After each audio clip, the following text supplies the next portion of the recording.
Welcome back to Fut-Afrique. We're now shining a spotlight on the 2023 African Games that are currently being hosted in Ghana. We are, of course, shining a spotlight on the football tournaments that are currently being hosted, specifically looking at the women. The teams that have qualified are Morocco, Ethiopia, Nigeria, Uganda, Cameroon, the host nation, of course, being Ghana, Senegal, and Tanzania. Jessica, looking at this tournament, why is this tournament so important for African football? So the African Games are basically preparation games that do assist players to prep for bigger tournaments. There's different sporting codes that are participating. You've got football, you've got swimming, you've got athletics and those kind of sports. And obviously when it comes to the higher tournaments that they'll be participating in, this is basically preparations between different countries to just make sure that they're well-oiled, well-prepped when it comes to, the under 20 stage. So for these countries that are participating in this and the countries that you've mentioned that have already qualified for the under 20 games, this is important practice for them to basically just get that fitness level up, the game time gelling together and just getting that experience of international experience as opposed to freezing when you're now playing on continental football.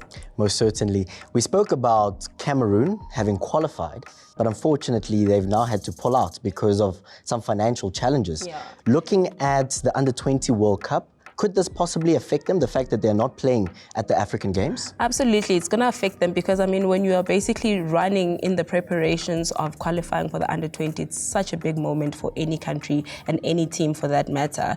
And it's very unfortunate that, things like financial constraints are now leading to you being able to pull out after working so hard to actually making it this far. So definitely, this will definitely play a big role. They need the preparations, they need the game time and all of that. So we're obviously hoping that we don't see more of these, scenes or more of these outcomes when teams are having to pull out. And it happens a lot on the African continent. Maybe a lot of investment in the development and women's football can help us in the future to avoid certain things that teams are now having to miss out on the opportunity of getting that experience, that game time, that opportunity to be very ready and prepared for the World Cup.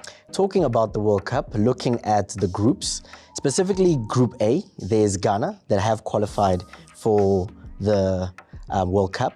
Also looking at Group B, you have Nigeria and Morocco that have qualified for the World Cup as well. How important will this tournament be for these three teams looking at the World Cup? Very important. They're representing Africa on a large scale. We are very super proud of them and we are rooting for them regardless. Nigeria has dominated in African football from the women's side, men's side, and it's also great to see that even their under 20s, these are the stars that are going to be filling in the shoes of Oshowala and Rashidat in the future. So they are exceptional when it comes to the investment and how serious they take their football.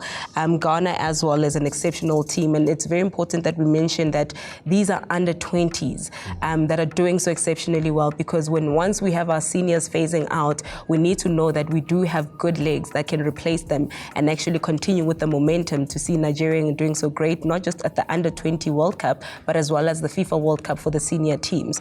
And Morocco being a team that's going to be doing debutants in this tournament proves their consistency in the running that they've currently been showing us, because we saw at the FIFA World Cup as well, debutants that left in the top 16 and how they've just come in yesterday and have been doing so exceptionally well in that space. They take it so serious. They are very involved. They are very invested in their football. And it sets an example to many that have been running in these kind of competitions for the longest of times, yet they're not producing the results that they should. So I think for all these countries, they're doing exceptionally well in terms of representing Africa. And I think it's a moment for the individual stars to shine and basically show their talents on world stage. Specifically looking at Ghana, the one thing I've noticed is they're doing well in terms of women's football and the gents. What are they doing correct? So just to mention, Ghana, Nigeria, Senegal, and Uganda, when you looked at the groups at the qualifiers, the preparation games, those are teams that we can see from the men's side which are qualifying. They're preparing for AFCON, and the women are preparing for the Under 20 World Cup.